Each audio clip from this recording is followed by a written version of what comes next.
Una función es una función par, gráficamente hablando, cuando ésta tiene simetría con respecto al eje Y. Es decir, el eje Y funciona como un espejo y la gráfica está reflejada con respecto al eje Y. Matemáticamente hablando, se dice que la función es par si f evaluada en x es exactamente igual a f de menos x para todo el dominio de la función. Aunque en los libros es común encontrar esta propiedad escrita en forma inversa, es decir, f de menos x es exactamente igual a f de x. Por ejemplo, si x es igual a menos 1, entonces menos x es igual a 1. Y si evaluamos la función en 1 y menos 1, podemos observar que esta función toma el valor de 0 y 0. Es decir, tenemos igualdad en los resultados de evaluar la función en 1 y en menos 1. Esto lo vemos gráficamente en los puntos de color rosa. Luego, para los puntos en color amarillo, si evaluamos f en raíz de 2, tenemos que produce 1. Y si evaluamos f en menos la raíz de 2, también produce 1. Y finalmente, aquí en los puntos verdes podemos observar que si evaluamos f en 2, obtenemos 3 como resultado. Y si evaluamos f en menos 2, también obtenemos 3 como resultado. Una función es impar, gráficamente hablando, si ésta tiene simetría con respecto al origen. Es decir, si nosotros unimos dos puntos de la gráfica con una línea que pase a través del origen, entonces estos puntos tienen la propiedad de que si un punto se multiplica por un menos, tenemos entonces que conecta el resultado. Por ejemplo, aquí en el punto de color rosa tenemos el punto con coordenadas 1, 1. Si yo multiplico por un menos este punto, yo obtendría las coordenadas menos 1, menos 1. Y si trazo una línea que pase por el origen que conecte estos dos puntos, tengo la simetría con respecto al origen. Si trazo una línea que conecte estos dos puntos, pero esta línea no cruza por el origen, no hay simetría con respecto al origen. Matemáticamente hablando, se escribe así: f de x es exactamente igual a menos f evaluada en menos x. Aunque en los libros no es común escribir la propiedad así, sino más bien como aparece en la segunda parte. Una función es impar si f evaluada en menos x es exactamente igual a menos f evaluada en x. Es decir, esto implica que podemos factorizar el signo de la x negativa por la función f de x original. Así, por ejemplo, si x es igual a menos 1, menos x es igual a 1. Entonces f evaluada en 1 produce 1 y f evaluada en menos 1 produce menos 1. Si yo multiplico por menos 1 cualquiera de estos dos resultados, obtengo la igualdad de entre ellos. Y esto es lo que me produce, o la característica, mejor dicho, de una función impar. Estos puntos mencionados están graficados aquí en color rosa. Y luego, por ejemplo, si utilizamos x igual a raíz cúbica de 2, que sería ahora para los puntos amarillos, f igualada en raíz cúbica de 2 produce 2 positivo. Y f evaluada en menos raíz cúbica de 2 produce menos 2. Si yo multiplico por un signo de menos cualquiera de estos dos resultados, obtengo la igualdad entre ellos. Y finalmente, para los puntos en color verde, si yo evalúo f evaluada en raíz cúbica de 3, obtengo 3 positivo. Y si evalúo f evaluada en menos raíz cúbica de 3, produce menos 3. Entonces, multiplicando por un signo de menos cualquiera de estos dos resultados, obtengo la igualdad entre los valores. Esa es la característica de las funciones impares. Propiedades de las funciones pares e impares.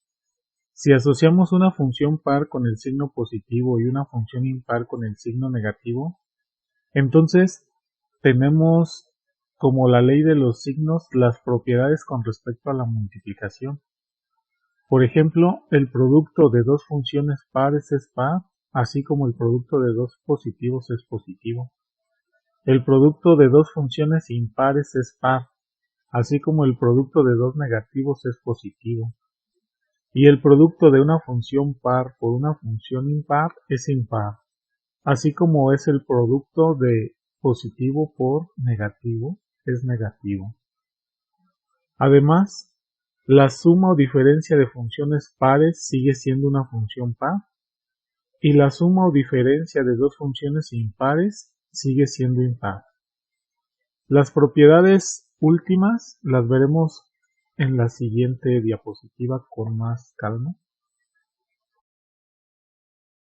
Esta propiedad la podemos leer de la siguiente forma.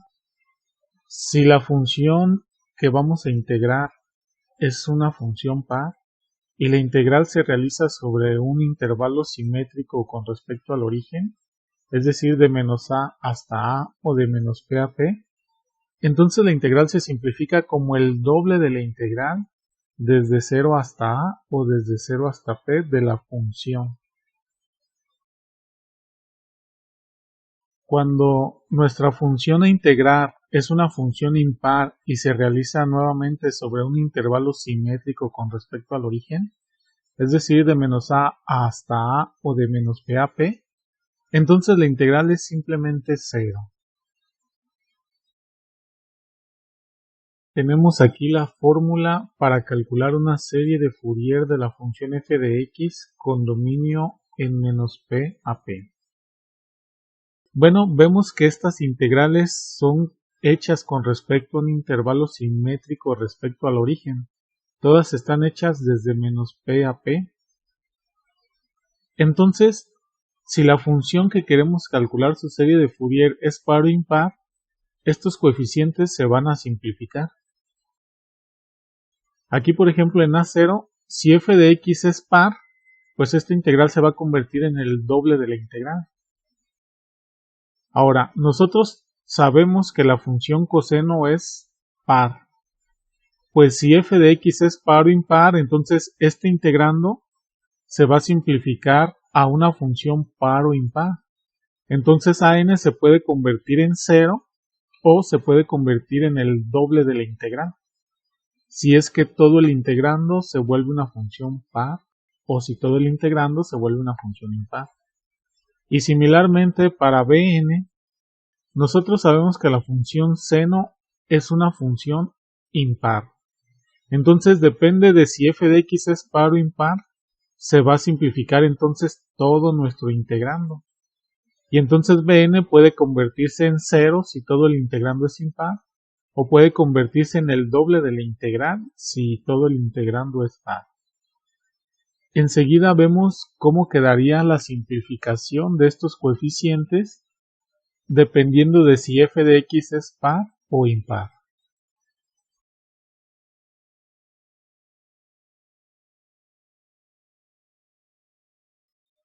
Si aplicamos las propiedades de paridad, entonces vamos a tener las famosas series de Fourier en senos y cosenos. Si f de x es par, entonces el coeficiente bn se anula porque queda la integral de un integrando impar. Y los coeficientes a0 y an son los que sobreviven, por así decirlo, y quedan como el doble de la integral desde 0 hasta p en ambos casos. Mientras que si f de x es impar, entonces los coeficientes a0 y an de Fourier se hacen 0 porque queda la integral de un integrando impar. Mientras que el coeficiente bn es el que sobrevive y queda como el doble de la integral desde 0 hasta p.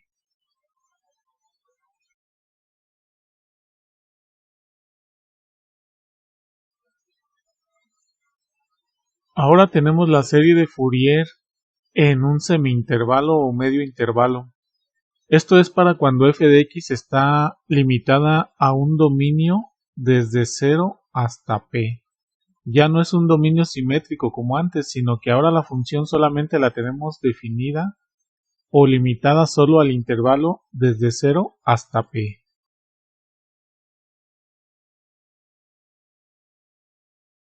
Indistintamente podemos utilizar las fórmulas previas desde la 5 hasta la 9 y calcular tanto una serie de cosenos y senos para desarrollar lo que se conoce como una extensión par y una extensión impar.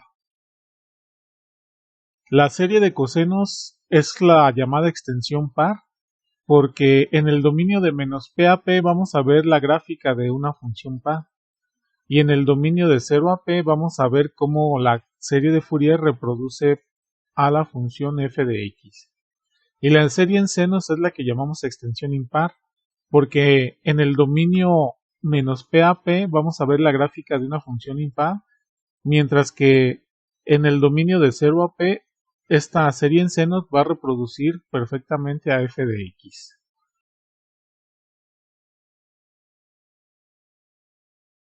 También tenemos una tercera opción que es calcular una serie de Fourier.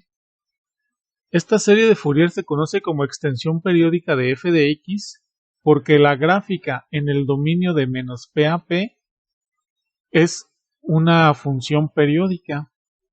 ¿Sí? Vamos a ver que se repite la gráfica de f de x en este dominio, pero la gráfica de la serie en 0 a p coincide con f de x, que era lo que se buscaba. Para hacer esto, se modifican los coeficientes de Fourier y la serie de Fourier al utilizar un 2nπ en lugar de nπ como en la serie de Fourier tradicional. Entonces, aquí vamos a poder calcular los tres coeficientes A0, AN y BN y entonces escribir la fórmula de la serie de Fourier como está presentada aquí con el número 10.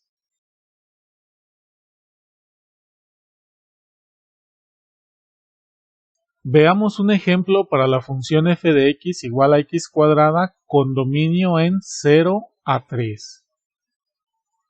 Vamos a ver la gráfica primero de la serie en cosenos.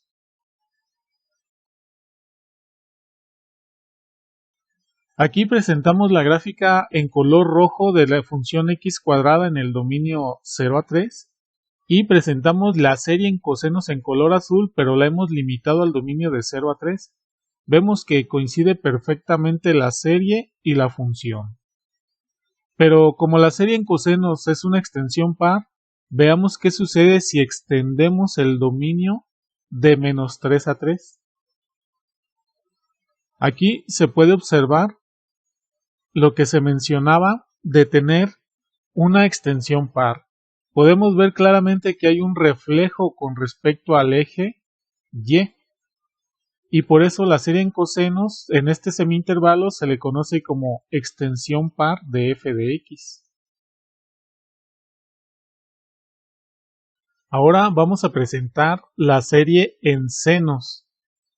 Para esto nuevamente primero presentamos la gráfica de la función f de x en color rojo y de la serie en senos en color azul, ambas en el intervalo de 0 a 3.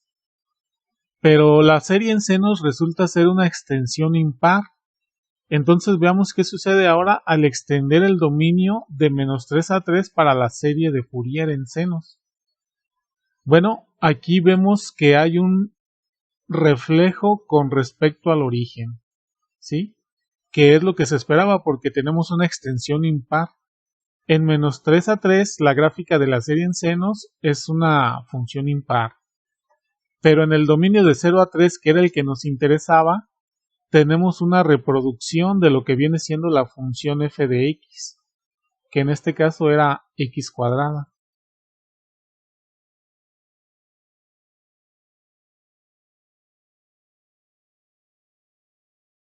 Ahora presentamos el ejemplo de la serie de Fourier en el semi-intervalo.